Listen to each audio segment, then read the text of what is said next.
யஜன் யஜ்ஞைஹி த்ரேதாயாம் த்வாபரே அர்ச்சயன்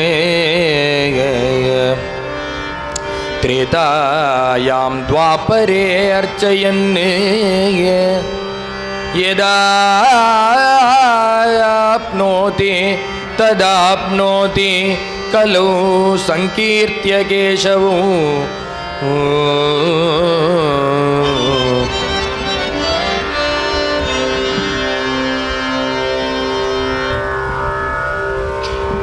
சர்வேஸ்வரனான பகவான் சிருஷ்டி பண்ண அந்த லோகத்தில் 4 யுகங்கள், கிருதயுகம், திரேதாயுகம், துவாபர யுகம், கலியுகம். 4 ரவுண்டு சேர்த்தா ஒரு செட்டு. இது போல ஒன்று பூர்த்தி ஆச்சுன்னா ஒரு பிரளயம் வரும். இது போல இது லோகத்தினுடைய சிருஷ்டி கிரமம். பிரளயம் வரும், திருப்பி அடுத்த செட்டு ஆரம்பம். இப்போ நம்ம எத்தனாவது ரவுண்டில் இருக்கோம்னா அஷ்டாவிம்சதிதமே கலியுகே பிரதமே பாதி, 28வது ரவுண்டில் இருக்கோம். லோகம் ஆரம்பித்து இவ்வளோ வருஷ கோடி வருஷ காலம் போயாச்சு. இந்த செட்டுக்கு பேரு கிருதயுகம், திரேதாயுகம், துவாபர யுகம், கலியுகம். ஒவ்வொரு யுகத்தில் பிறக்கிற ஜனங்கள் ஒவ்வொரு விதமாக பகவானை அடைவா. எப்படியா அடைவா அப்படின்னா, கிருதயுகத்தில் ஜனங்கள் பிறந்திருப்பாளே அவ எப்படி பகவானை அடைஞ்சா அப்படின்னா, தியாயன்னு கிருதே உட்காந்து தியானம் பண்ணி 7 நிலையை தாண்டி 8வது நிலையில கொண்டு போய் பகவானை உள்ள வச்சு அந்தர்யாமியாக பகவானை பார்த்து பகவானோட 2.5 கலக்கிறதுக்கு உண்டான தகுதி அவள்கிட்ட இருந்தது அன்னைக்கு கிருதயுகத்தில் இருக்கிற ஜனங்களுக்கு. சரி, இப்போ நம்ம பண்ணலாமா அப்படின்னா, நான் நேற்றே சொன்னது போல் 5 நிமிஷம் கண்ணை மூடி சேர்ந்தாப்புல நம்மளால் உட்கார முடியும். மனசு பறக்கிறது அப்படியே. அப்படி இருக்கிற நம்ம என்னமா நம்ம பகவானை கொண்டு வந்து உள்ள வைக்கிற அளவு நம்மளுக்கு ஏது தெம்பு? கண்ணை மூடினா நம்ம ஏதோ தனியாக இருக்கிறது போல நம்மளுக்கே ஒரு ஃபீல் ஆறுது. அப்படி இருக்கிற நம்ம பகவானை கொண்டு வந்து உள்ள எப்படி நிறுத்துறது, நிறுத்தி எப்படி அவனை அடையிறது? அதெல்லாம் சாத்தியமே கிடையாது. நம்ம இருக்கிற அவசரத்துக்கு அது சாத்தியம் கிடையாது. அந்த யுகத்தில் இருந்த ஜனங்களுக்கு அந்த பக்குவம் இருந்தது. அதனால் அவ தியானத்தினால் அடைஞ்ச. அடுத்த யுகம் அந்த பக்குவம் அடுத்த யுகத்தில் இருக்கிற ஆளுக்கு கிடையாது. தியாயன்னு கிருதே, கிருதயுகத்தில் மட்டும்தான். யஜன்யஜ்ஞைஹி திரேதாய. அடுத்த யுகத்தில் பிறந்தவா என்ன பண்ணான்னா, யஜ்ஞ யாகாதிகள் பண்ணி பகவான் அடையிறான். யஜ்ஞங்கள்லாம் பெரிய பெரிய யாகங்கள் ஹோமங்கள் பண்ணி பகவான் அடைஞ்சான். அது நம்ம இப்போ பண்ணலாமான்னா, நம்ம பண்ணுறதுக்கு சித்தமாக இருந்தாலும் அதற்கு ஏகப்பட்ட தனியாக பண்ணுற காரியம் இல்லை, பல பேரோட சேர்ந்து தான் இதை பண்ணணும்.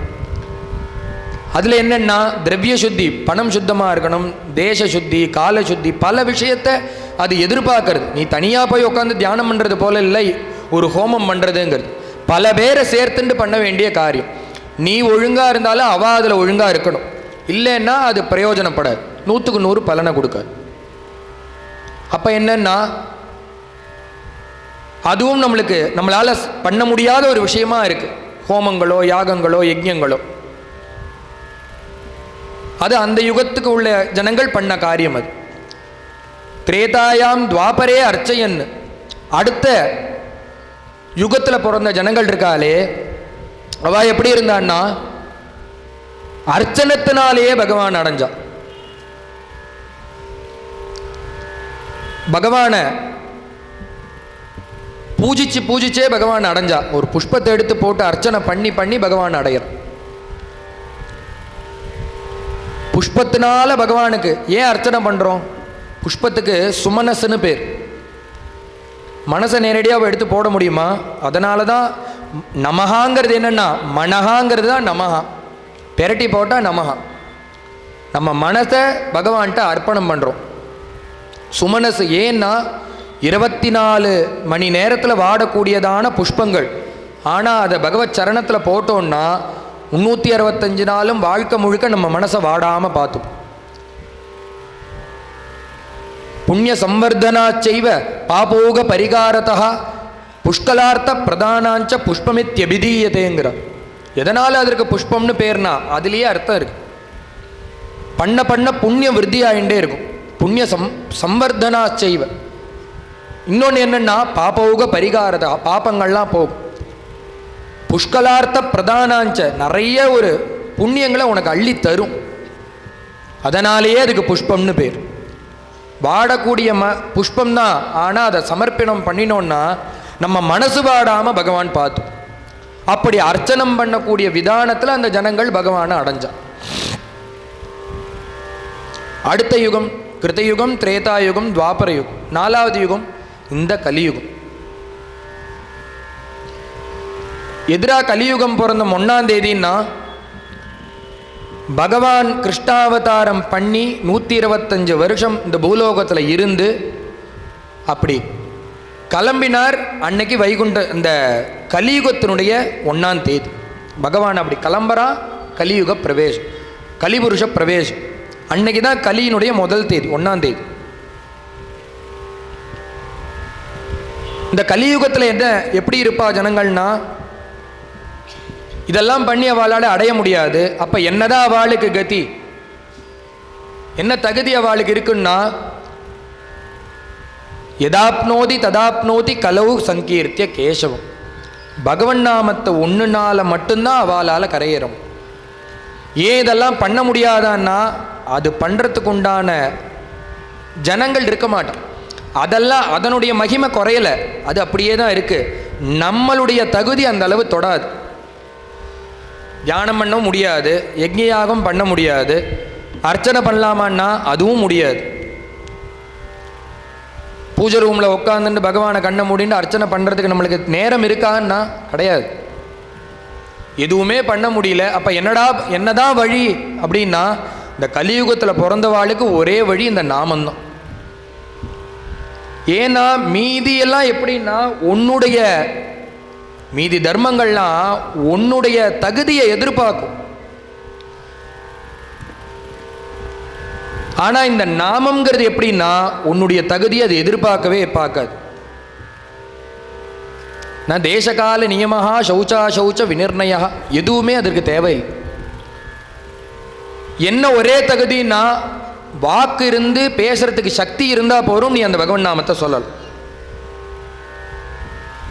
வாக்கு தான் எல்லார்கிட்டையும் இருக்கே. ஏன் இந்த தகுதியை மட்டும் வச்சார் அப்படின்னா, இதை வச்சா மட்டும்தான் இவனை கரையேற்ற முடியும். இல்லாட்டி இந்த கலியுகத்தில் பிறந்தவாளை கரையேற்றவே முடியாது. அதுவும் எவ்வளோ சுலபப்படுத்தி கொடுக்குறாருன்னா, நீ எப்படி வேணா பகவன் நாமத்தை சொல்லு, அது உனக்கு புண்ணியத்தை தரும். புரந்தரதாசர் சொல்றார், கிருஷ்ணா கிருஷ்ணா கோவிந்த கிருஷ்ணா கோவிந்த கோவிந்த கோபால கிருஷ்ணா கிருஷ்ணா கிருஷ்ணா கோவிந்த கிருஷ்ணா கோவிந்த கோவிந்த கோபால கிருஷ்ணா. ஸ்நான பான ஜಪ ತಪಗಳು ಮಾಡುತ್ತ ಕೃಷ್ಣಾಯನ ಬಾರದೆ ಓ ಮನುಜ ಕೃಷ್ಣಾಯನ ಬಾರದೆ. ಮಲಯಿತು ಮೈ ಮರಿದು ಏನು ಕೊನವ ಕೃಷ್ಣಾಯನ ಬಾರದೆ ಓ ಮನುಜ ಕೃಷ್ಣಾಯನ ಬಾರದೆ. பகவான் நாம எப்படி அவர் சுலபப்படுத்தி கொடுக்கிறா மகான்கள்னா, மித்த தர்மங்கள்லாம் உன்னுடைய தகுதி எதிர்பார்க்கும். இந்த பகவன் நாம எப்படின்னா, உன்னுடைய தகுதி அது அபேட்சிக்காது, எதிர்பார்க்காது. நாம சொல்றான்னு நம்ம சொல்றோம், சொல்ல முடியல சார் எனக்கு டைமே இல்லை அப்படின்னு ஒருத்தன் சொன்னான்னா, நான் புரந்தரதாசர் சொல்றார், நீ அப்படி சொன்னேன்னா நீ பொய் சொல்றேன்னு அர்த்தம். உனக்கு எவ்வளோ டைம் இருக்கு நாம சொல்றதுக்கு, நீ அலுப்பு பட்டுன்னு சொல்ல மாட்டேங்க. என்ன டைம் இருக்கு அப்படின்னா, புரந்தரதாசர் நான் உனக்கு டைம் ஏற்படுத்தி தரேன்னார். உன்னுடைய தினசரி வாழ்க்கையில் நீ பகவன் நாமா சொல்றதுக்கு நான் உனக்கு டைம் பிடிச்சி தரேன். எந்த டைம் அதுன்னா, ஸ்நான பான ஜப தபಗಳು ಮಾಡುತ್ತ, எந்திருந்தோன படுக்கையிலேருந்து மலையித்து மை மரிது, பெட்டை விட்டு எந்திருக்கும் போது என்ன பண்றேன்னா, இப்படி கையும் காலையும் உதச்சுண்டு ஒரு சோம்பல் முறிச்சுண்டு என்ன பண்ற, அப்பாடா அம்மாடான்னு ஒரு சோம்பல் முறிக்கிற பாரு, அந்த சோம்பல் முறிக்கிறத கிருஷ்ணா ராமா சிவா கோவிந்தா சங்கரான்னு பகவன் நாமத்தை சொல்லி சோம்பலை முறியினர். நீ அந்த சமயத்தில் ஏதோ ஒன்று தானே சொல்ல போற, அதை நீ அந்த சோம்பல் முறிக்கிற சமயத்தில் பகவன் நாமத்தை உன் வாக்கால சொல். ஐயோங்க போற, அப்பாங்க போற, அம்மாங்க போற, ஏதோ ஒன்று சொல்ல போற, அதை பகவன் நாமா. சரி அப்பையும் விட்டு போச்சு அப்படின்னா ஸ்நான பான ஜப எந்திரிட்ட. குளிக்கும் போது என்ன பண்ண போற, ஏதோ ஒன்று வாக்கு சொல்லிட்டு தானே இருக்க போறது. உள்ள சினிமா பாட்டப்ப யாரும் சூக்தாதிகள் சொல்லிட்டு குளிக்க போறதில்ல, கங்கையை நினைச்சு ஸ்தோத்திரம் பண்ணிட்டு குளிக்க போறதில்ல, காவேரியை நினைச்சுட்டு குளிக்க போறதில்ல, தாமிரபரணியை நினைச்சுன்னு குளிக்க போறதில்ல. என்ன பண்றோம்னா ஏதோ ஒன்று பாடிட்டு புலம்பிட்டு ஏதோ ஒன்று பண்ணிட்டு தான் குளிக்க போறோம், இல்லை ஒன்றும் இல்லாமல் குளிக்கிறோம்.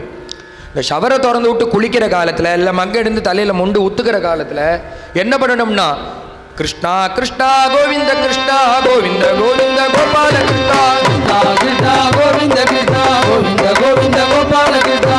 அந்த சமயத்தில் நீ நாமத்தை சொல்லு. பாத்ரூம்ல தனியாக தானே இருக்க போற, குளிக்கிற காலத்தில் இந்த நாமத்தை சொல்லு. உனக்கு எந்த நாமமோ அதை சொல்லு. கிருஷ்ண நாமம் தான் எனக்கு பிடிக்காது சார்னா வேண்டாம், சிவநாமத்தை சொல்லு, சங்கர நாமத்தை சொல்லு, கோவிந்த நாமத்தை சொல்லு, ராமநாமத்தை சொல்லு. இல்லை முருகனை தான் புரியும், முருகா முருகான்னு சேர்த்துன்னு குளிங்கிறார். அந்த சமயத்திலேயாவது இந்த பகவன் நாமத்தை சொல்லு. சரி அப்பயே நான் மறந்து போயிட்டேன் அப்படின்னா என்ன பண்றதுன்னா ஸ்நான பான ஜப. எப்படியோ குளிச்சு முடிச்சுட்டு வஸ்திரத்தை கட்டிண்டு ஒரு குடிக்க போற, ஏதோ ஒன்று குடிக்க போற, காப்பியோ பாலோ டீயோ ஏதோ ஒன்று குடிக்க போறியோன்னோ, அந்த குடிக்கிற காலத்துல குடிக்கிறதுக்கு முன்னாடி இந்த பகவானை நினைச்சிட்டு குடி. நேத்தே சொன்னேன், அது நிவேதனமாகவும் ஆயிடும், பகவத் ஸ்மரணமாகவும் ஆயிடும், பகவத் பிரசாதமாக உனக்கு திரும்பியும் கிடைச்சிடும். 3 விஷயம் அதில் நடந்துடும். அதை நீ என்ன பண்ணணும்னா அந்த குடிக்கிறதுக்கு முன்னாடி காஃபி அப்படி வாயில் ஊற்றிக்கிறதுக்கு முன்னாடி கிருஷ்ணான்னு சொல்லிட்டு குடிங்கிறார் புரந்தரதாஸ். இல்லை அப்பயும் மறந்துட்டேன், அதுலேயும் ஞாபகம் இல்லை அப்படின்னா அடுத்த இன்னொரு டைமும் தரேன். ஸ்நான பான ஜப தபகளு மாடுத. ஏதோ ஒன்று கண்ணை முடிண்டு அந்த சுவாமி நடையில போய் நிற்க போறியோனோ அப்ப இந்த பகவன் நாமத்தை சொல். மகான்களுக்கெல்லாம் என்ன ஒரே உத்தேசம் தான், எப்படியாவது நீ அந்த பகவன் நாமத்தை சொல்லிட மாட்டிய. ஏன்னா அப்படி சொன்னா மட்டும்தான் உன்னை கரையேற்ற முடியும். இல்லைன்னா நீ கீழே போயிடுவ, அதில் பாதாளத்துக்கு போயிடுவ. அவளுக்கு ஒரே லட்சியம், அவ கரைக்கு ஏறி போயிட்டா, உனக்கு ஒரு ஓடத்தை அனுப்பிச்சிருக்கா, நீ அதில் ஏறி வர வேண்டியதுதான் பாக்கி. அவ கஷ்டப்பட்டு அந்த அக்கறைக்கு போய் சேர்ந்துருக்கா, ஆனால் உனக்கு சுலபமான உபாயமான பகவன் நாமத்தை உனக்கு விட்டுட்டு போயிருக்கா. அதில் ஏறினா போரும், அது அக்கறைக்கு கொண்டு போய் விட்டுடும். என்ன பண்ணணும், நீ அதில் ஏறிக்க வேண்டியதுதான் பாக்கி.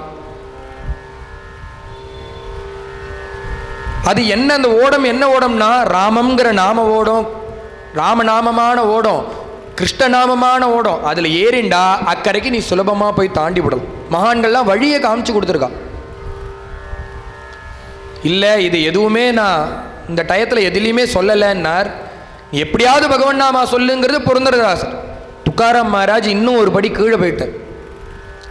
நாம கேதா உட்டா ஊடி, நாம கேதா உட்டா ஊடி, நாம கேதா உட்டா ஊடி, நாம கேதா உட்டா ஊடி, ஓய சௌந்தாராஜி துடி, ஓய சௌந்தாராஜி துடி, நாம கேதா உட்டா ஊடி, நாம கேதா உட்டா ஊடி.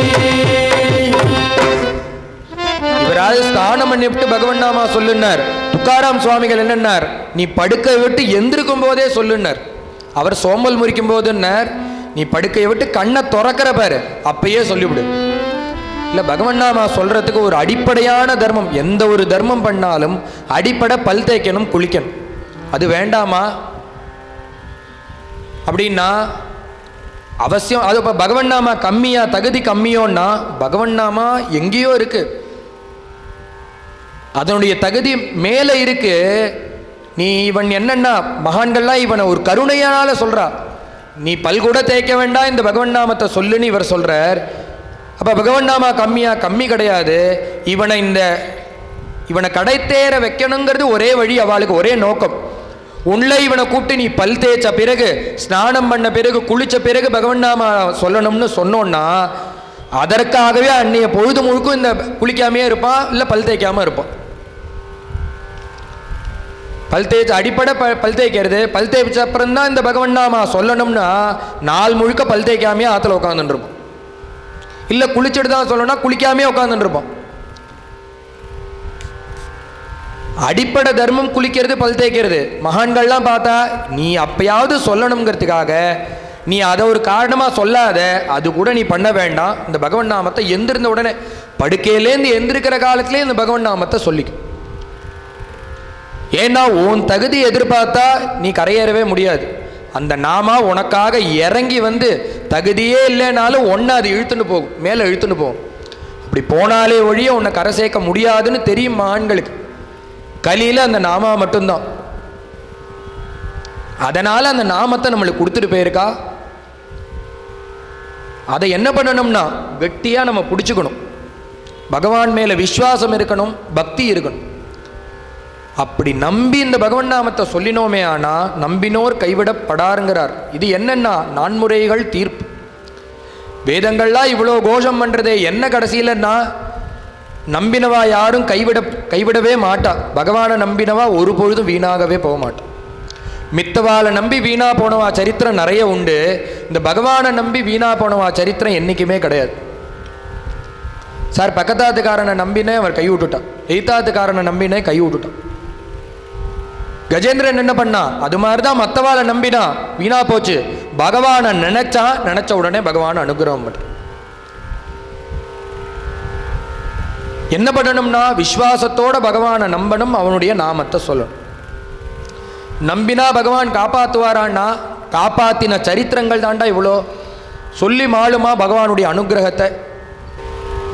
அந்த விஸ்வாசம் எப்படி இருக்குன்னா மகா விஸ்வாசமா இருந்ததுன்னா அதற்குண்டான அனுகிரகம் தீர்மானமா பகவான் பண்ணு. திரௌபதி என்ன பண்றான்னா பகவான்கிட்ட அப்படி ஒரு விஸ்வாசம். திரௌபதி என்ன பண்ணா? இதற்கு பேர்லாம் விஸ்வாசம் இல்லை, மகா விஸ்வாசம்னு பேர். என்ன பண்ணா அந்த திரௌபதினா 5 கணவர்கள் அங்க நிற்கிறா. துரியோதனன் என்ன பண்ணுறான்? பரிபவப்படுத்தணும்னு அவமானப்படுத்தணும்னு அவளை போய் இழுத்துண்டு வாங்குறான். ஜெயிலில் இருக்கா, தோர்த்து போயாச்சு, அவளுக்கு அடிமை ஆயாச்சு. 5 பேரும் அந்த துரியோதனனுக்கு அடிமை. உடனே அந்த பாஞ்சாலியை போய் இழுத்துண்டு வாங்குறான். போய் இழுத்துன்னு வரா.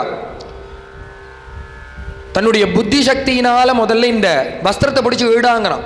அதுலேருந்து தப்பிக்கணும்னு பார்க்குறா. தன்னுடைய புத்தி சக்தியினால இதுலேருந்து வெளியில் வர முடியுமான்னு பார்த்து முதல்ல வாதாடுறான். என்னன்னா நீங்கள் முதல்ல இந்த ஆட்டம் செல்லுபடியே ஆகாது. ஏன் செல்லுபடி ஆகாது? தர்மபுத்திரர் என்னை வச்சு பந்தயம் வச்சு ஆடினது செல்லுபடி ஆகும். ஏன் செல்லாதுன்னா அவரை வச்சு ஆடின பிறகு அவர் என்னை வச்சு ஆடினது செல்லுபடி ஆகாது. உடனே அவன் சொன்னா, இந்த மாடு வாங்கினா கண்ணுக்குட்டி ஃப்ரீன்னு என்ன பேப்பரில் விளம்பரம் போடணுமா? மாடு வாங்கினா கண்ணுக்குட்டி ஆட்டோமேட்டிக்காக ஃப்ரீன்னு எல்லாருக்கும் தெரியும். அப்போ தர்மபுத்திரர் எப்போ தோத்து போய் எனக்கு அடிமையோ அப்போ நீயும் அடிமை தாண்டி. உடனே அவ சொன்னா, மாடு வாங்கினா கண்ணுக்குட்டி கூட தான் வரும், அது ஃப்ரீன்னு எல்லாருக்கும் தெரியும். அப்படி ஃப்ரீயாக இருக்கிற கண்ணுக்குட்டிக்கு தனியாக ஏண்டா ஒரு ஆட்டத்தை போட்டேன்னு கேட்டா. திரௌபதிக்குன்னு தனியாக ஒரு ஆட்டத்தை போட்டியே, அது நீ போட்டிருக்க கூடாது. உடனே பார்த்தான் அந்த தன்னுடைய புத்தி சாத்துரியத்தினால அதுலேருந்து தப்பிக்கணும்னு பார்க்குறா. அவள் அப்படி தாண்டா சொல்லுவான், புடவையை பிடிச்சி. உடனே அங்கே இருக்கக்கூடிய கணவன்மார்கள் 5 இந்திரனுக்கு சமமான கணவன்மார்கள் அவளை பார்த்து என்னை காப்பாற்றுங்கோ, இந்த பாபி இப்படி அக்கிரமம் பண்ணுறானே என்னை காப்பாற்றுங்கோங்கிறான்.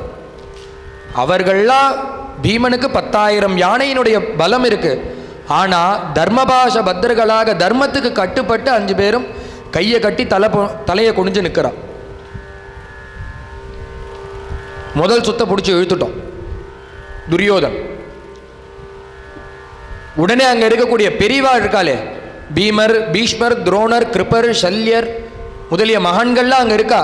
எல்லாம் தர்மம் தெரிஞ்சவா. தர்ம சூரியன்னு பேரு பீஷ்மாச்சாரியாள். ஒரு சுத்த இழுத்துட்டான். 2வது சுத்த அவளை பார்த்து கேட்குறான், நீங்கள்லாம் பெரியவாளாச்சே, உங்கள் சபையில் உங்கள் கண்ணு முன்னாடியே அப்படி அக்கிரமம் பண்ணுறானே, நீங்கள் இதெல்லாம் கேட்கக்கூடாதா? ராஜா தப்பு பண்ணால் நாங்கள் என்ன பண்ணுறது? நாங்கள் அவனுக்கு கீழன்னா இருக்கோம், நாங்கள் ஒன்றும் பண்ண முடியாதுரியாம்மா. அவளும் தலையை குனிஞ்சுக்கிட்டு, அவள் அப்படி தான்டா கட்டுவா, ஈடா மற்றொரு சுத்த இழுத்துட்டு திருப்பி அங்கே இருக்கிற ஜனங்களை பார்த்து, பொது ஜனங்களை பார்த்து கேட்குறா, நீங்களாவது சொல்லக்கூடாதா, இதை தடுத்து நிறுத்தக்கூடாதா? உடனே அவெல்லாம் சொன்னா, ராஜா தப்பு பண்ணா, ஜனங்கள் தப்பு பண்ணா ராஜா தண்டிக்கணும், ராஜாவே தப்பு பண்ணா யார்கிட்ட போய் சொல்றது? நாங்கள் என்ன பண்ணுவோம்? கையை விரிச்சுட்டோம். உடனே அழறா. மூணாவது சுத்துது. அவ அப்படி தாண்டா சொல்லுவா, நீ கையை பிடிச்சி அந்த வஸ்திரத்தை பிடிச்சி இழு. பிடிச்சி மூணாவது சுத்த இழுத்துட்டா அதற்கு மேலே வஸ்திரம் இல்லை. 2 சுத்தும் போது கையை பிடிச்சிட்டு ஒவ்வொரு ஜனங்களையா பார்த்து கேட்குறா. மூணாவது சுத்து கெட்டியாக பிடிச்சிக்கணும். அந்த சமயத்தில் என்னன்னா அவளுக்கு ஒரு நினப்பு வந்துதான், யாரெல்லாம் நம்பினா பிரயோஜனப்படமாட்டாலோ அவளை நம்பின்னு இருக்கோமே, நம்பினா ஒருத்தன் உடனே கை கொடுப்பானே அவனை மறந்துட்டோமே. வசிஷ்டர் சொல்லியிருக்கார், உனக்கு என்னைக்காவது ஒரு நாள் கஷ்டகாலம்னு ஒன்று வந்ததுன்னா பக்கத்தாத்து கதவை தட்டாத, எய்த்தாத்துக்காரனத்தை போய் கதவை தட்டாத. மகத்தியாவது சம்பிராப்தே ஸ்மர்த்தவியோ பகவான் ஹரிகி. கஷ்டம் வந்தால் அவனுடைய சரணத்தை பிடிச்சிக்கோ, அந்த கிருஷ்ணனை நினச்சிக்கோன்னு அவர் உபதேசம் பண்ணியிருக்கார். அது ஞாபகம் வந்தது அந்த மூணாவது சுத்து காலத்தில். உடனே பார்த்தா எந்த சமயத்தில் இறுக்கமாக பிடிச்சிக்கணுமோ, 2 சுத்தும் போது கையை விட்டுருந்தா கூட தப்பு இல்லை. மூணாவது சுத்து அதற்கு மேலே வஸ்திரம் கிடையாது, மானம் பறி போயிடும். அந்த சமயத்தில் கையை மேலே தூக்கிட்டாலாம். சங்கச்சக்கர கதாபானே துவாரகா நிலையாச்சுதா கோவிந்தா புண்டரீகாட்சா ரக்ஷமாம் சரணாகதா ஹா கிருஷ்ண துவாரகாவாசின்னு குவாசி யாதவநந்தனா இமாமவஸ்தாம் சம்பிராப்தாம் அநாதாம் கிமுபேக்ஷசேன்னு கையை மேலே தூக்கினார்.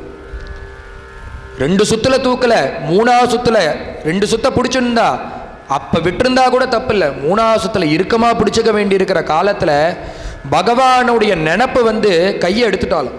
ஏன்னா இனிமேற்கொண்டு பகவான் பார்த்துக்கிட்டுங்கிற அந்த மகாவிஸ்வாசம் பிடிச்சிக்க வேண்டிய காலத்தில் அப்படி மேலே தூக்கி பிரார்த்தனை பண்ணா என்ன ஆச்சரியம்னா, இந்த மகாவிஸ்வாசம் என்ன பண்ணுனா, இப்படி ஒரு பக்தன் துடிச்சான்னா பகவானுக்கு இருப்பு கொள்ளலாம். அது பகவானை போய் அட்டாக் பண்ணுமா. உண்மையானா பீஷ்ம சரதர்ப்பத்தை படுத்துன்னு இருக்கார், பகவானை நினைக்கிறார். பகவானுக்கு அங்கே மயக்கம் வந்து பகவான் கீழே விழுந்துட்டார். பீஷ்மாச்சாரியால் தியானம் பண்ணதை தியானம் இங்கே பண்ணுறார். அந்த போர்க்களத்தில் பகவானுக்கு மயங்கி கீழே வந்துட்டார் பகவான். அப்படி ஒருத்தர் தியானம் பண்ணால் அந்த எஃபெக்ட் பகவானை பாதிக்கும். பகவான் என்ன பண்ணிட்டு இருக்கார், இந்த திரௌபதி கதரும் போதுன்னார், சத்யபாமா கூட சொக்கட்டம் ஆடின்னு இருக்கார். ஆடின்னு இருக்கிற காலத்தில் இப்படி பக்த ஸ்மரணம் பண்ணி சரணாகதி பண்ணுறா, கையை தூக்கி வேற சரணாகதி பண்ணிவிட்டா.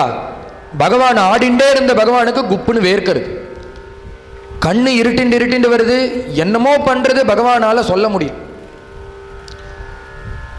ஆடுற பகவான் ஒரு நிமிஷம் விளையாட்டை நிறுத்தி விட்டானோ. சத்யபாமா என்ன என்ன என்ன என்ன நாத்தா, என்ன ஆச்சு, என்ன ஒரு மாதிரி இருக்கேளே, என்ன ஆச்சுன்னா எதுவும் பேசாதன்னா பகவான். என்கிட்ட எதுவும் பேசாத. என்னன்னா ஒரு பக்தை என்னை ஸ்மரிக்கிறா, அவளுடைய நினைப்பு என்னை பாதிக்கிறதுங்கிறான். வேர்த்து கொட்டுறது பகவானுக்கு நெஞ்சு அடைக்கிறது. என்ன தீர்த்தம் தரட்டுமா, நெஞ்சு அடைக்கிறதா, தீர்த்தம் தரட்டுமான்னா அதெல்லாம் இல்லை. அந்த அசடு என்ன பண்ணிவிட்டான்னா, ஹா கிருஷ்ண துவாரகாவாசின்னு குவாசி யாதவநந்தனான்னு சொல்லிவிட்டா. நீங்கள் இருந்தபடியே இந்த துவாரகையில் இருந்தபடியே காப்பாற்றுங்கன்னு பிரார்த்தனை பண்ணிவிட்டா. நான் அந்த பிரகலாதன் கூப்பிட்டோன்னே, பிரகலாதன் என்னன்னா பிரபோ வரையான்னா உடனே அந்த தூணை காமிச்சு இதில் இருக்கான் என் பிரபுன்னோன்னா பகவான் உடனே அதுலேருந்து வெளியில் வந்தார் நரசிம்மமூர்த்தி.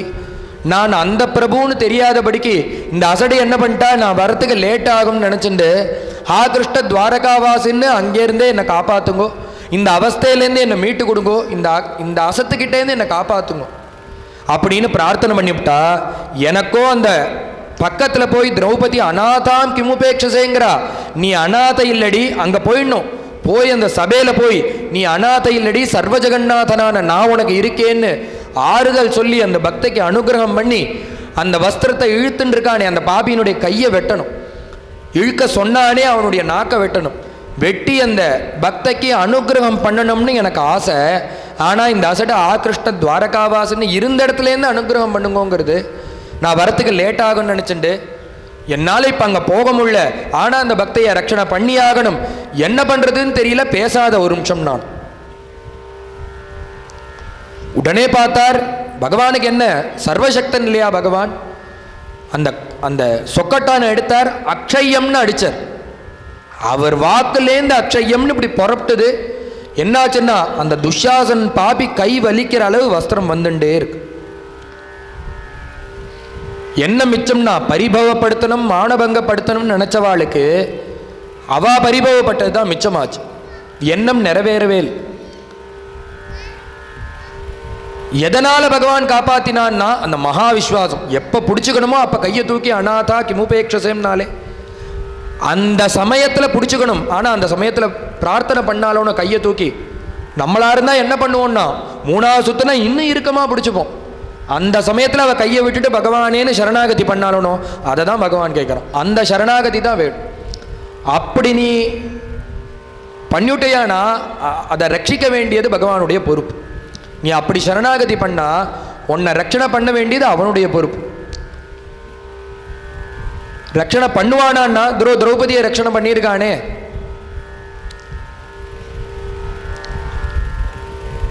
நம்ம கிட்ட அந்த விஸ்வாசம் இருக்கணும், பக்தி இருக்கணும். விஸ்வாசம் மட்டும் இருக்காது, பக்தியும் வேணும். போராது, பக்தியும் வேணும். பக்தி இருந்துடுத்துனா நீ எந்த ஜாதியா இருந்தாலும், எந்த குலமா இருந்தாலும், எந்த கோத்திரமா இருந்தாலும், எந்த மதமா இருந்தாலும். கபீர்தாசர் என்ன ஹிந்துவா? கடைசி பர்யந்தம் அவர் வேஷபூஷணத்தை மாற்றிக்கவே இல்லை. அவர் இருக்கிறபடி முசல்மானாவே தான் இருந்தார். ஆனால் பகவான் அவருக்கு ராமச்சந்திர பிரபு காட்சி தந்திருக்கார். என்ன இதுன்னா நீ எந்த வேஷபூஷணத்தில் இருக்கங்கிறது விஷயமே கிடையாது. அவரை எப்படி விஸ்வாசத்தோட பக்தி பண்ணுறேங்கிறது தான் விஷயம். பகவான் அதை தான் பார்க்குறார். கடைசி பர்யந்தம் இந்த சின்னத்தை மாற்றிக்கவே இல்லை கபீர்தாசர். விஸ்வாசமும் பக்தியும் தான் முக்கியம். அப்படி நீ பக்தி பண்ணிட்டே இருந்தேன்னா அதற்கு அனுகிரகம் பண்ண பகவானே வந்துடும். நீ எந்த ஜாதி எந்த குலமா இருந்தாலும் சரி. விதுரர் எப்படின்னா பல வருஷ காலமா பகவான்கிட்ட பக்தி பண்ணிட்டு இருக்கார். அவர் என்ன ஜாதி? கஜேந்திரன். கஜேந்திரன் பகவான் அவனுக்கு வந்தான், அனுகிரகம் பண்ணார், முதலையை வெட்டினார், அந்த கஜேந்திரனுக்கு அனுகிரகம் பண்ணார். ஹரிஹி ஆவிராசீத்துன்னு ஒரு அவதாரமே எடுத்திருக்கார். யார் அந்த கஜேந்திரன்? ஒரு யானை, காட்டில் இருக்கக்கூடிய ஒரு விலங்கு.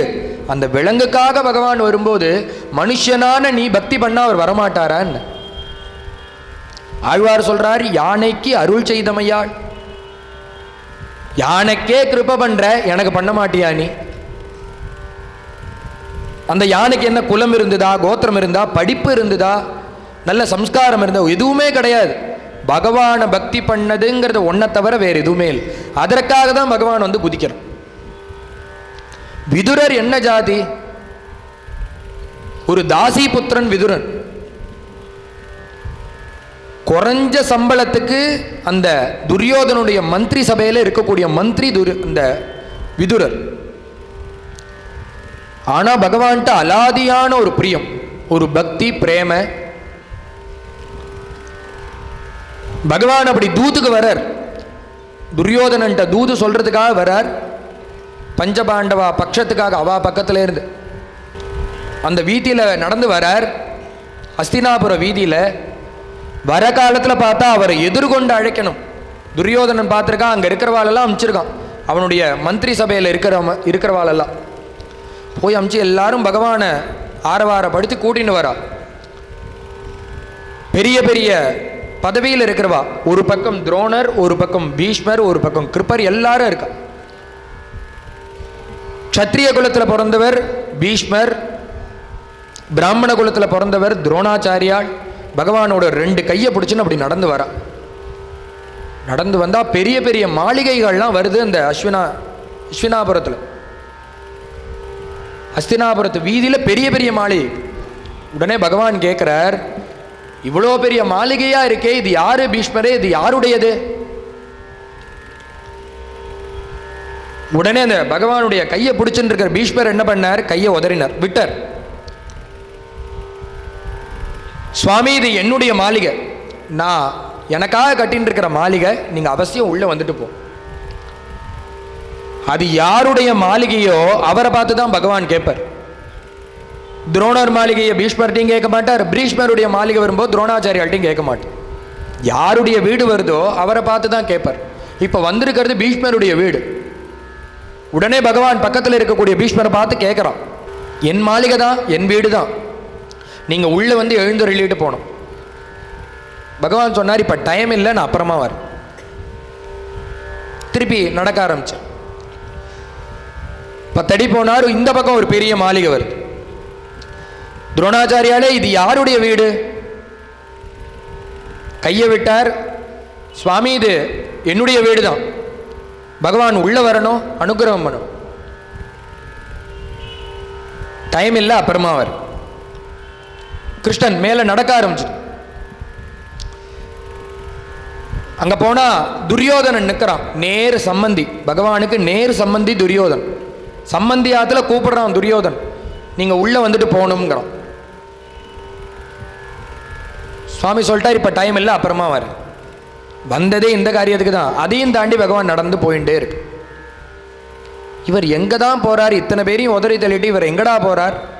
பார்த்தா அந்த தெருனுடைய கடைசியில் ஒரு குடிசை இருக்கான். சின்ன குடிசை. யாருடையதுன்னா இந்த பக்தனான விதுரனுடையது.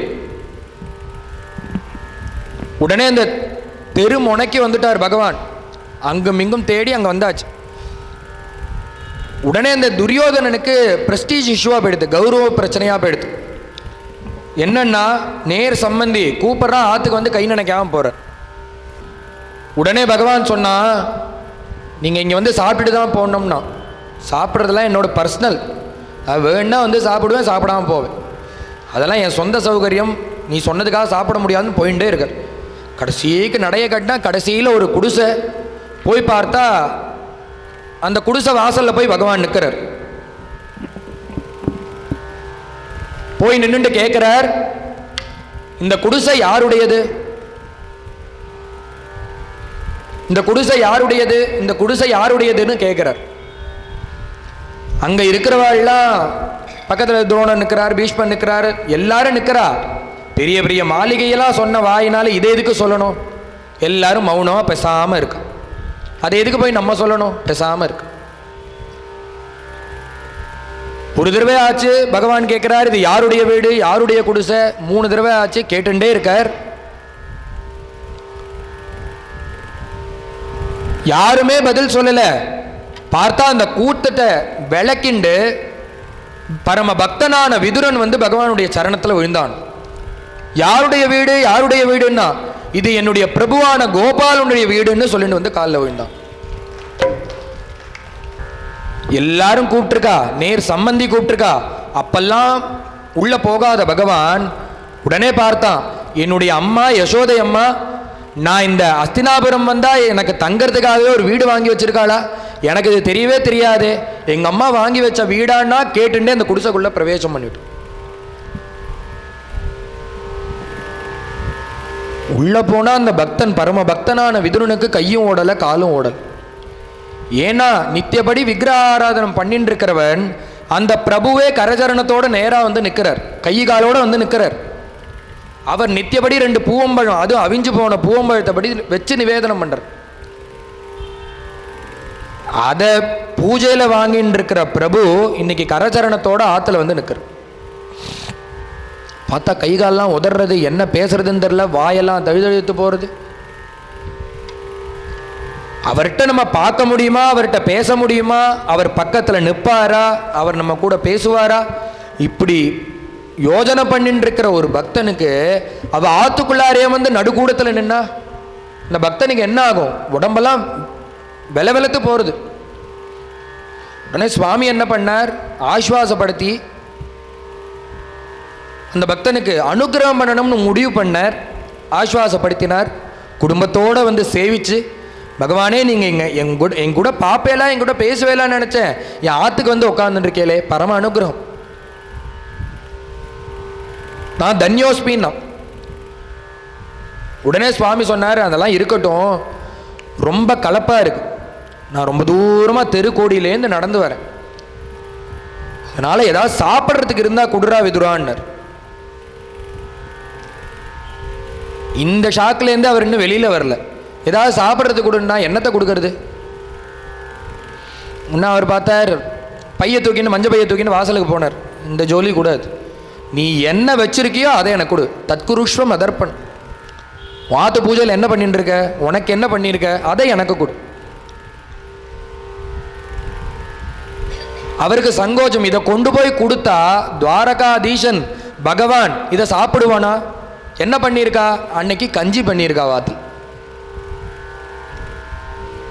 புழுங்கலரிசி கஞ்சியை கொண்டு போய் வச்சா அந்த பகவான் குடிப்பானா? அவனோ சர்வேஸ்வரன், அவன்கிட்ட இருக்கிற தனத்துக்கும் பணத்துக்கும் பதவிக்கும் இதை சீண்டி கூட பார்க்க மாட்டான். ஜுரம் வந்தா குடிக்கிற கஞ்சி அது. அந்த கஞ்சியை போய் பகவான்கிட்ட கொடுத்தா எப்படி கொடுக்கறது நம்மன்னு ஆலோசனை பண்ணிட்டு பயந்து பயந்து எது இருக்கோ அதை கொண்டு வான்ட்டார் பகவான். பயந்து நடுங்கிண்டே கொண்டு போய் கொடுத்தானா? பகவான் என்ன பண்ணார்? கொஞ்சம் கூட யோசிக்காம அந்த கஞ்சி எடுத்து பட்டுன்னு குடிச்சிட்டு களையத்தை எடுத்து குடிக்கிறார். பக்தனோ பயந்து சங்கோச்சப்படுறான். இந்த கஞ்சியை போய் அவருக்கு கொடுத்தோமே, ஜுரம் வந்தா கொடுக்குற கஞ்சியை போய் பகவானுக்கு கொடுத்தோமே. சங்கோச்சப்பட்டுன்னு இருக்கிற காலத்தில் அந்த கஞ்சியை குடிச்சுட்டு பகவான் சொல்கிறான், விதுரா எனக்கு 2 நாளாக ஒரே அனத்தில் ஜுரமாக இருக்குது, உடம்பே சரியாக இல்லை, உடம்பெல்லாம் ஒரே வலி அனத்தின்ண்டே இருக்கு. எனக்கு ஆகாரம் இருந்திருந்தா கூட இவ்வளோ ஹிதமாக இருந்திருக்காது. இப்போ நீ கஞ்சியை கொடுத்த பார்த்தியா, ஜுரத்துக்கும் அதுக்கும் அவ்வளோ ஹிதமாக இருக்கு. நீ கொடுத்தியே அதுதான்ப்பா எனக்கு சர்வஹிதமாக இருக்கு. அவனோ பயந்து நடுங்கின்னு இருந்தவன்ட்ட இப்போ இந்த கஞ்சி தான் எனக்கு பிடிக்கும், அதை தான் 2 நாளாக நினச்சிட்டு இருக்கேன் மனசில். யாராவது கஞ்சி வச்சு கொடுக்க மாட்டாளா, கொடுக்க சொல்லுவோன்னு நினச்சிட்டு இருந்தேன். அந்த காலத்தில் நீ கொண்டு வந்து கஞ்சியை கொடுத்தியப்பா, எனக்கு ரொம்ப ஹிதமாக இருக்கு. அவன் இதை சமர்ப்பணம் பண்ணலாமான்னு நினச்சவனை இதனால தான் எனக்கு இதுதான் எனக்கு சர்வஹிதமாக இருக்குன்னு பகவான் சொன்னால் எப்படி இருக்கும்? பரம சந்தோஷம். அடுத்தது என்னன்னா, இந்த சந்தோஷத்தில் இருந்துட்டு இருக்கும்போதே திருப்பி பகவான் கேட்குறாரு, எனக்கு இன்னும் பசிக்கிறது, வேற எதாவது இருந்தா கூட பா, அவ்வளோதான்ப்பா என் ஆற்றுல, வேற எதுவும் இன்னைக்கு ஆகாரமே கஞ்சி தான். அந்த கஞ்சியை உங்ககிட்ட கொடுத்தாச்சு, குழந்தைகளுக்கு எனக்கு வேற தான் பண்ணணும். வேற என்ன இருக்குன்னார். ஒன்றும் இல்லை கிருஷ்ணான்னார். இல்லை இதாவது இருக்குமே, அதை கொண்டு வா. என்னன்னு பார்த்தா அன்னைக்கு நிவேதனம் சுவாமி முன்னாடி என்னன்னா, அவிஞ்சு போன 2 பூவம்பழம், ரஸ்தாளி கூட கிடையாது, பூவம்பழம். அதுதான் நித்தியப்படி நிவேதனம் பண்ணிட்டு இருக்கான். நிவேதனம் பண்ணிவிட்டு அதை பிரசாதமாக எடுத்துடணும். அன்னைக்கு அதுதான் நிவேதனம். உடனே சுவாமி சொன்ன கேட்ட உடனே அங்கும் இங்கும் பார்த்தா அந்த பூவம்பழம் தான். உடனே அந்த பூவம்பழத்தை கொண்டு வந்து கொடுத்து,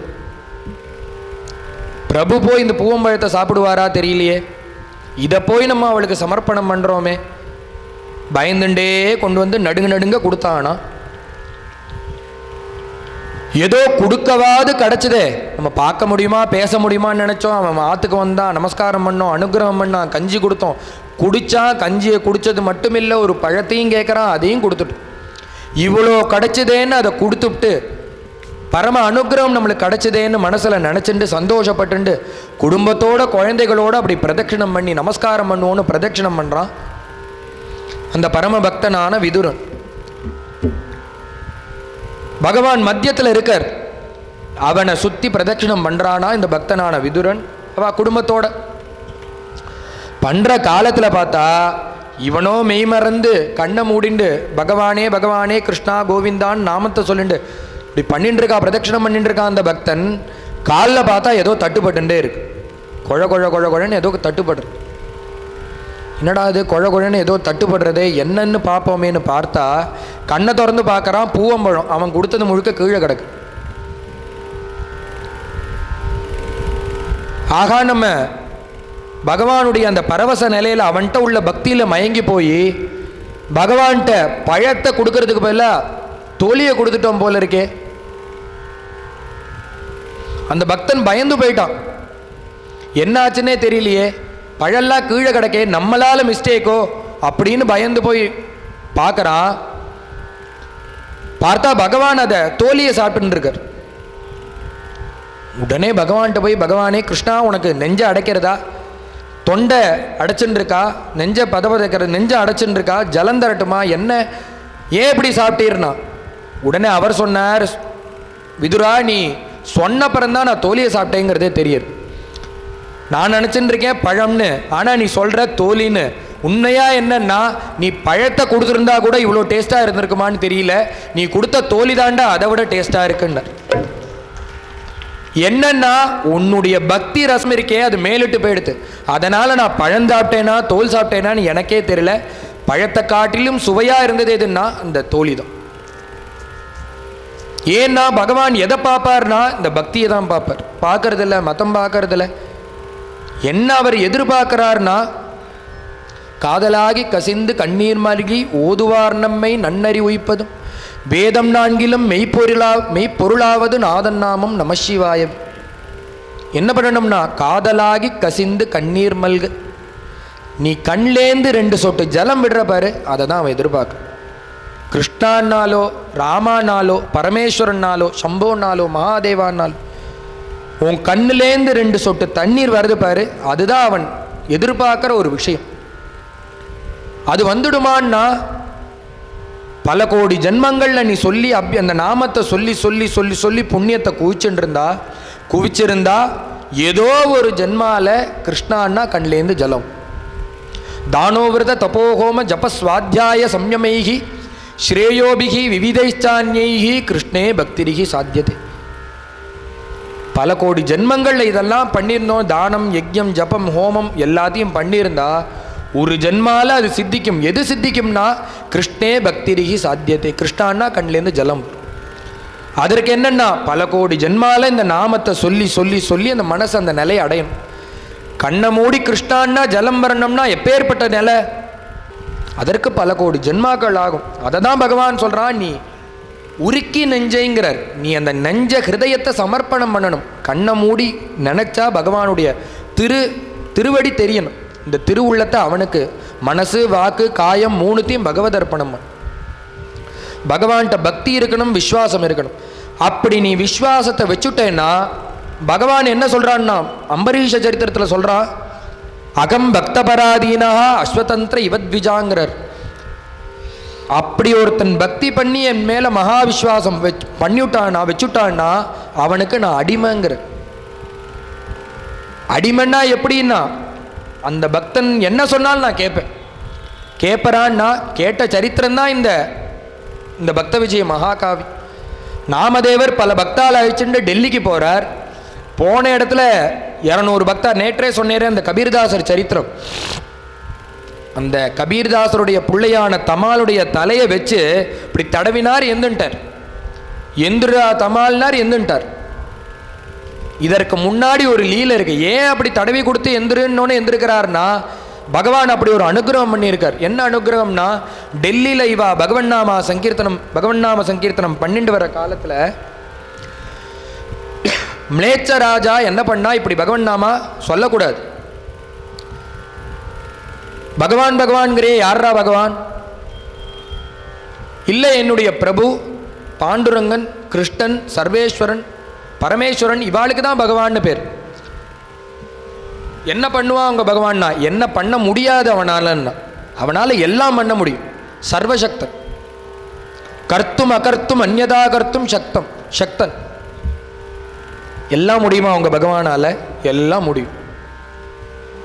அப்போ நான் ஒன்று செய்கிறேன், அதை உங்கள் பகவான் செஞ்சு காட்டுவாரா? பேஷம் எதுவாக இருந்தாலும் சொல்லுங்க. மிளேச்ச ராஜா பட்டுன்னு பார்த்தா பக்கத்தில் மேய்ஞ்சுட்டு இருந்த பசுமாட்டுடைய கழுத்தை வெட்டி என்ன பண்ணான்னா தலை தனியாக போயிடுத்து, சரீரம் தனியாக போயிடுத்து. இந்த பசுமாட்டுக்கு உயிர் கொடுக்கணும். உங்கள் பகவானால் முடியுமா?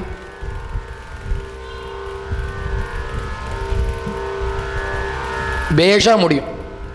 அவனால் முடியாத காரியமே கிடையாது. நம்பினோர் கைவிடப்படார். அவனை நம்பினா எதுவாக இருந்தாலும் பண்ணுவான். பக்தாளுக்கு அனுகிரகம்.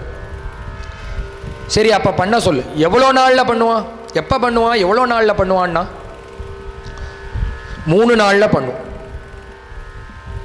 தீர்மானமானா நிச்சயமாக பண்ணுவான் என் பகவான், என் பிரபு எனக்கு பண்ணுவான். 3 நாளில் உங்கள் பகவான் இந்த மாட்டுக்கு பசுமாட்டுக்கு உயிரை கொடுக்கலன்னா உங்கள் 200 பேர் தலையும் வாங்கிடும். உத்தரவு போட்டான், காவலுக்கு ஆளை நிறுத்தினா கிளம்பி போயிட்டு உட்காந்து பாடிண்டே இருக்கார் நாமதேவர். நாள் முழுக்க பாடுறார், ராத்திரி முழுக்க பாடுறார், மறுநாள் பாடுறார், ராத்திரி பாடுறார், மறுநாள் பகலில் பாடுறார். 3 நாள் ஆயிடுது. 3வது நாள் முடிய போகிற சமயம் அது. அந்த சமயத்தில் அந்த மிலேச்சராஜாவும் வந்துட்டான். ஏடா டைம் முடிய போகிறது, இன்னும் அங்கே பகவான் வரலையே, காப்பாற்றலையே, என்னமோ சொன்னியே இன்னைக்கு காப்பாற்றலையே, யாரும் வரலையேன்னா. 3 நாள் ஆச்சு, பாடி பாடி பாடி பாடி வராத பிரபு. அப்போதான் அவருக்கு தோணித்து, நம்ம அப்பாவையே சேவிச்சுட்டு இருக்கோம். யார் அம்மா அப்பான்னா, ஜெகத பிதரோ வந்தே பார்வதி பரமேஸ்வர். உலகுக்கே யாரா அம்மா அப்பான்னா, நம்ம இப்போ இந்த அவதாரத்தில் நம்ம பிறந்திருக்கோம். இந்த ஜென்மால இப்போ லௌகீகமாக அம்மா அப்பான்னு ஒருத்தா இருக்கா. இவா போன பிறப்பில் அப்பாவா அம்மாவான்னா கிடையாது. அவா இந்த பிறப்பு, அடுத்த பிறப்பில் அவா யாரோ நம்ம யார். ஆனால் சந்ததமான இந்த ஒரு தாரை இருக்கே, பகவானோடு சம்பந்தப்பட்ட தாரை, இதில் யாரா அப்பா அம்மான்னா நம்ம குழந்தைகள். ஜெகத பிதரோ வந்தே பார்வதி பரமேஸ்வரம். பார்வதி பரமேஸ்வரால் நம்மளுக்கு அப்பா அம்மா, உலகுக்கே அவள் தான் அப்பா அம்மா. அதுபோல இந்த பாண்டுரங்கனை அப்பாவாகவும் ரகுமா தேவியை அம்மாவாகவும் வர்ணிக்கிறார். உடனே அவர் சொன்னார், அவருக்கு நினப்பு வந்தது, 3 நாள் ஆச்சு இந்த அப்பாவையே கூப்பிட்டுருக்கோம், பாண்டுரங்கனையே கூப்பிடுறோமே, நம்ம அம்மாவை கூப்பிட்டுருந்தா கருணை ஜாஸ்தி, உடனே வந்து காப்பாற்றிருப்பா. இந்த அப்பாவை கூப்பிடுறதுனால தான் அவர் வரவே இல்லை. நெல்லையப்பரும் காந்திமதியும் எப்படி அம்மா அப்பாவோ அது மாதிரி பாண்டுரங்கனும் அந்த ரகுமாய் தேவியும் 14 வருஷம் சிறை தண்டனை அனுபவிக்கிறார் இந்த பத்ராச்சல ராமதாஸ். இந்த மிலேச்சராஜாவோட காசை எடுத்து கோவில் கட்டி விட்டார். அந்த ராஜா தூக்கி ஜெயிலில் போட்டுட்டா. போட்டோன்னே என்னன்னா அடி தண்டனைலாம் கிடையாது, ஜெயிலில் 14 வருஷம் இருக்கணும். ஆகாரம் கிடையாது, வெறும் அரிசியும் உப்பும். 14 வருஷம் ஜெயிலில் இருக்கார். 14 வருஷம் ராமர் மேலே கீர்த்தனம் பண்ணிண்டே இருக்கார். ஏகப்பட்ட கீர்த்தனம் பண்ற. பிரபு வரவே இல்லை. உடனே பார்த்தார், ஒரே ஒரு கீர்த்தனம் தான் அந்த சீதாதேவியை குறித்து பாடினார். நனுப்ரோவ மணி சப்பவே, அம்மா நீங்கள் சொல்லக்கூடாதா, இப்படி ஒரு பக்தன் ஒரு குழந்தை கஷ்டப்படுறேனே, உங்கள் ஆத்துக்கார்ட்ட கொஞ்சம் எடுத்து சொல்லக்கூடாதா, நீங்கள் தானே பக்கத்திலே இருக்கேள், கால் பிடிச்சி விட்றேன், அவர் பொழுது எப்பொழுதும் அவர் பக்கத்தில் இருக்கிறது நீங்கள் தானே, இந்த பக்தன் இப்படி கஷ்டப்படுறேனே, ஒரு குழந்தை கஷ்டப்படுறேன், அம்மா மனசு துடிக்கலையா, நீங்கள் கொஞ்சம் சொல்லி எடுத்து சொல்லுங்கோ, என்னை காப்பாற்ற சொல்லுங்கன்னு ஒரு கீர்த்தனம் பண்ணினார். என்ன ஆச்சரியம்னா 10,000 கீர்த்தனத்துக்கு மேலே பண்ணியிருக்காரு அந்த ராமச்சந்திர பிரபு மேலே, என்னை காப்பாற்று காப்பாற்று காப்பாற்றுன்னு. வரவே இல்லையா இந்த ராமர். இந்த சீதாதேவி மேலே, அம்மா மேலே ஒரே ஒரு கீர்த்தனை போட்டார். என்ன ஆச்சரியம்னா அன்னைக்கு ராத்திரியே வந்து குதிச்சாராம் பிரபு. உடனே தேவி கேட்குறா, இப்படி ஒரு குழந்தை கஷ்டப்பட்டு இருக்கான் ஜெயிலில் 14 வருஷமா, அவனை போய் காப்பாற்றாம உங்களுக்கு என்ன வேலைன்னு கேட்டு. உடனே சுவாமி சொன்னார், அனுக்கிரகம் பண்ணணும்னா நான் பண்ணுவேன், பைசா கொடுக்கணும்னா நீ தானம்மா வரணும், உங்க கையிலெல்லாம் இருக்கு, நீ கொடுத்தால அந்த பக்தனை காப்பாற்ற முடியும். ஏதோ கையை காமிக்கிறோம் அனுக்கிரகம்னா அதை நான் பண்ணி விடுவேன். 14,000 கட்டி வராகன் அந்த பணத்தை எடுத்து அவன் கோவில் கட்டியிருக்கான். மிலேச்ச ராஜா அந்த காசை திரும்பி கேட்குறான். அதை நான் அவனுக்கு கொடுக்கணும்னா எங்கிட்ட இருந்தால் தானே கொடுக்க முடியும். நானும் ஏழை, என்னை சேர்ந்தவாளும் ஏழை, என் பக்தாலும் ஏழை.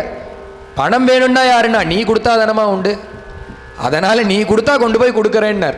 உடனே ஒரு மூட்டையில் கட்டி கொடுத்தாலாம் சீதாதேவி. இதை கொண்டு போய் கொடுத்து அந்த குழந்தைய கூட்டின்னு வாங்கோன்னா நேராக தானிஷா ராஜாவுக்கு ராத்திரியோடு ராத்திரியா போய் அந்த பணத்தை ஒப்படைச்சா. அவனுடைய அந்தப்புறத்தில் போய் 2 பேர், 2 வீரர்களாக 2 பேர் உள்ளே போய், இப்பயே என்னுடைய எஜமானான அந்த பத்ராச்சல ராமதாசனை ரிலீஸ் பண்ணுங்க. அர்த்த ராத்திரி இப்போ எப்படி நான் சாசனம் பண்ணி தருது, ஆர்டர் போடுறது, நாளை கார்த்தால பார்த்து எப்போ பணம் கொடுத்தேனோ அடுத்த நிமிஷம் உத்தரவு பாஸ் ஆகணும், ஆர்டர் பாஸ் ஆகணும். பணத்தை கொடுத்துட்டேனோ இப்பயே லெட்டரை கொடுன்னா. உடனே அந்த அரை தூக்கத்தில் அவனும் எழுதி கொடுக்குறான், கொண்டு போய் அந்த காவலாளிகிட்ட கொடுக்குறா. 2 பேரும் உடனே ரிலீஸ் பண்ணி விடுறான்.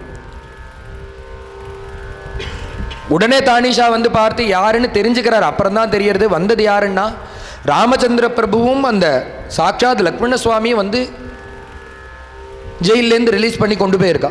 எதனாலன்னா, ஏன் அந்த ராஜாவுக்கு தரிசனம்னா அவனுடைய பணத்தை எடுத்து தானே நீ கோவில் கட்டின, அதனால அந்த ராஜாவுக்கு தான் தரிசனம். கோவில் கட்டினது ராமதாசர், பணம் யாருடையன்னா அந்த தானிஷாவோடது. அதனால் அவனுக்கு தரிசனம், பிறகு இவருக்கு தரிசனம் தரப்போறார். யார் ரெக்கமெண்டேஷன்னா, ரெக்கமெண்டேஷன் கையெழுத்து இந்த அம்மா போடணும், சீதாதேவி போடணும். அதுபோல இங்க நீங்க சொன்னாதானே இது நடக்கும்.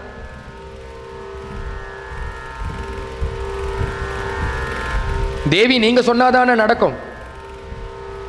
உடனே அந்த இவ்வளோ நேரம் பாண்டுரங்கனை ஆம்பளையாக ஒரு புருஷனாக வர்ணிச்சென்றிருந்தார். ஸ்திரீக்கு தானே கருணை ஜாஸ்தி, அதனால ஒரு பெண் ரூபமாக இருக்கக்கூடிய ஒரு தெய்வத்தை வர்ணிக்கிறார். ஹரி ரே ரங்கோ மாஜி, ஹரி ரே கிருஷ்ணோ மாஜி, ஹரி ரே ரங்கோ மாஜி, ஹரி ரே கிருஷ்ணோ மாஜி, ரங்கோ மாஜி ரங்கோ ரங்கம்மா மாஜி ரங்கம்மா ரங்கம்மா மாஜி ரங்கம்மா ரங்கம்மா மாஜி ரங்கம்மா ரங்கம்மா மாஜி ரங்கம்மா. ಮುಕ್ತಾಪಲನತನಾಗಿ ಮುಕ್ತಾಪಲನತನಾಗಿ ಪೀತಾಂಬರ ಅಂಗಜಾಂಗಿ ಪೀತಾಂಬರ ಅಂಗಜಾಂಗಿ ಮುಕ್ತಾಪಲನತನಾಗಿ ಪೀತಾಂಬರ ಅಂಗಜಾಂಗಿ ಧರಣಿ ವಾಲಿ ಲಾಲೆ ವಾಗಿ ರಂಗಮ್ಮ ಧರಣಿ ವಾಲಿ ಲಾಲೆ ವಾಗಿ ರಂಗಮ್ಮ ಓ ಗೋ ರಂಗಮ್ಮ ಮಾಜಿ ರಂಗಮ್ಮ ಓ ಗೋ ರಂಗಮ್ಮ மாஜி ರಂಗಮ್ಮ. பொம்மநாட்டியாக வர்ணிக்கிறார், ஒரு ஸ்திரீ ரூபமாக அந்த பாண்டுரங்கனை வர்ணிக்கிறார். ஏன்னா ஸ்திரீகளுக்கு தானே கருணை ஜாஸ்தி, நீதாம்மா வந்து எங்களை காப்பாற்றணும், நீ வந்து என்னை காப்பாற்றக்கூடாதா, இந்த கஷ்டத்துலேருந்து என்னை மீட்கக்கூடாதான்னு பிரார்த்தனை பண்ணுறார்.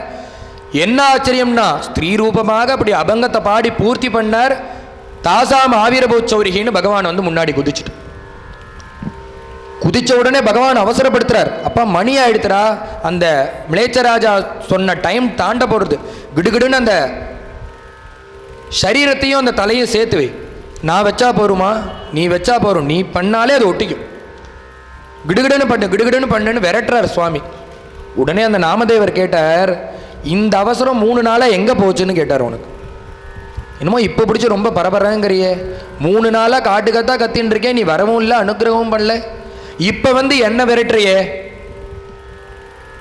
அதெல்லாம் இருக்கட்டும்டா நாமதேவா, நீ தலையை எடுத்து விட்டு, அந்த மிளேச்சராஜா வந்துட்டோம், அதெல்லாம் நீ இதற்கு முதல்ல பதில் சொல்லு, ஏன் 3 நாளாக நீ வரல, அதற்கு முதல்ல பதில் சொல்லிட்டு மேலே காரியத்தை இருக்கட்டும்டா நான் பிறகு சொல்றேங்கிறார். அதெல்லாம் முடியாது, இப்போ சொல், சாவகாசமா சொல்றேன், முதல்ல டைம் முடிய போகிறது, தலையை எடுத்து வை. தலை எடுத்து அந்த பசுனுடைய சரீரத்தில் நான் வச்சா போருமா, நீ வச்சா போரும்னு வச்சார். தலை ஒட்டின்றது. என்ன பண்ணணும்னா, என்ன மந்திரமா தையலா என்ன பண்ணணும்னா, தலையை எடுத்து வச்சு விட்டலான்னு சொல்லி ஒரு நாமத்தை சொல்லி தடவி கூட அது ஒட்டின்று வச்சார். அந்த பகவன் நாமத்தை சொன்னார், தலை ஒட்டின்று, பசுவுக்கு ஜீவன் வந்துடுது. கண்ணுக்கு நேர பார்த்துட்டு இருக்கா அந்த மிளேச்ச ராஜா.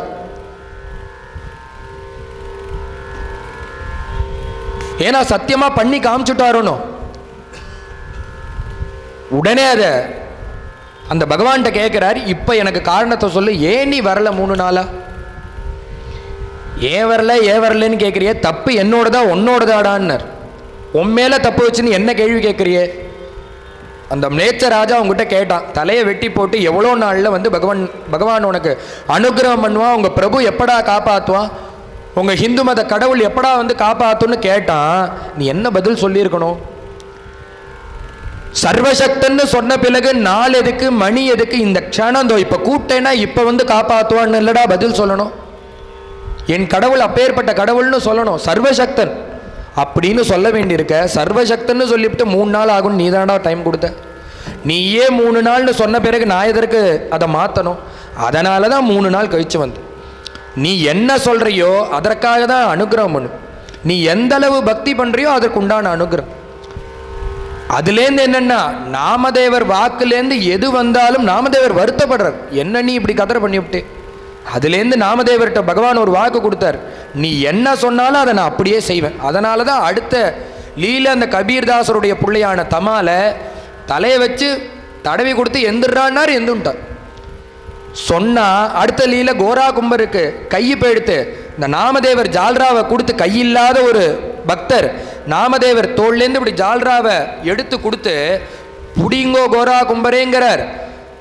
அவர் அப்படி கையில்லையேன்னு அவர் சொல்றார், இல்ல புடிங்கோங்கிறார். இப்படி இவர் ஜால்ராவை நீட்டுறார். வாழைக்கண்ணு வளர்றது போல, ஒரு படத்தில் பார்க்கறது போல விறுவிறுவிறுன்னு கை வளர்றது. அந்த நாமதேவர்கிட்டேருந்து அந்த கோரா கும்பர் கையில் அந்த ஜால்ராவை வாங்கிக்கிறது. சினிமாவை போல இருக்கும். இதெல்லாம் என்னன்னா எத்தனையோ கோடி வருஷத்துக்கு முன்னாடி புராணத்தில் எழுதப்பட்ட சரித்திரம் கிடையாது. 5000 வருஷத்துக்கு முன்னாடி மகாராஷ்டிர தேசத்தில் நடந்த சரித்திரம் இது. போனால் அந்த எந்த லீலை பண்ணானோ அந்த பிரபுவை நேராக போனால் பார்க்க. இன்னைக்கும் போனோன்னா அந்த சந்திரபாகா நதி தீரத்தில் இந்த கதையெல்லாம் சொல்கிறோமே, அந்த பிரபு அங்கே தான் இருக்கு. யாரா பிரமாணம்? யாரு எதனால? எது பிரமாணம்னா இந்த 700 பக்தாள் தான் பிரமாணம். நம்ம என்ன பண்ணணும்னா உருக்கி நெஞ்சைன்னு பகவான் இடத்துல அந்த மனசை கொடுத்து விடணும், பக்தி பண்ணணும். பண்ணினா அனுகிரகம் பண்ணுறதுக்கு பகவான் சித்தமாக இருக்கார். நம்மளுக்கெல்லாம் ஒரு மகாபாகியம். 5 நாள் இந்த சத்சங்கத்தை பண்ணுறதுக்கும் கேட்குறதுக்கும் ஒரு பெரிய பாக்கியம். பகவானுடைய லீலைகளையும் குணகணங்களையும் ரொம்ப ஸ்ரத்தையாக இருந்து நீங்கள்லாம் கேட்டவா அத்தனை பேருக்கும். இதெல்லாம் யாரால் கிடைச்சதுன்னா விஸ்வ இந்து பரீட்சித்து, திருநெல்வேலி மாவட்டத்தினுடைய விஸ்வ இந்து பரீட்சித்து. இங்கே நம்மளுடைய குருநாதருடைய அனுகிரகத்தில் இத்தனையும் நடக்கிறது.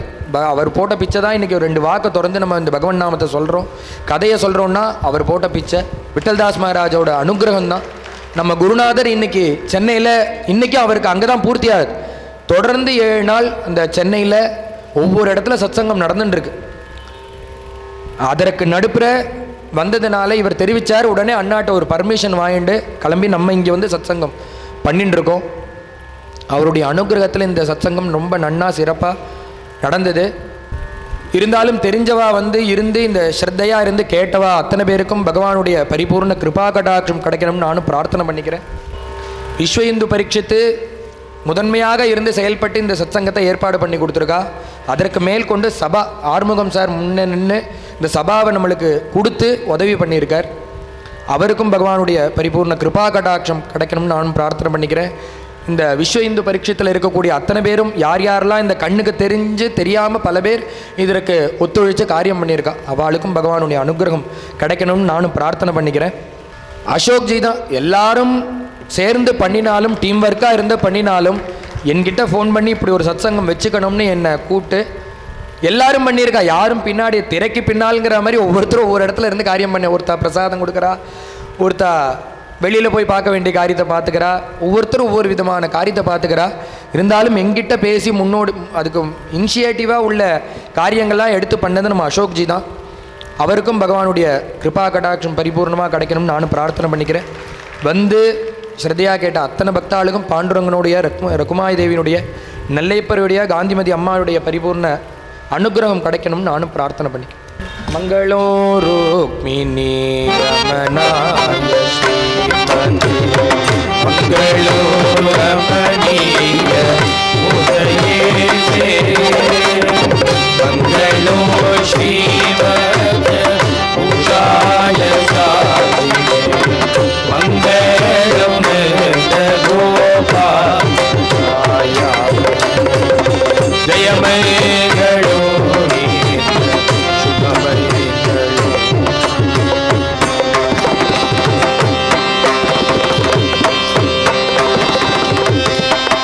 ஒரே எண்ணம் அவளுக்கு சத்சங்கம் நடக்கிறது, அதுவும் விஸ்வ இந்து பரீட்சத்தை இப்படி நடத்துகிறா, அதுக்கு நம்ம சப்போர்ட் பண்ணோம். ஒரே எண்ணம் தான் அவளுக்கு.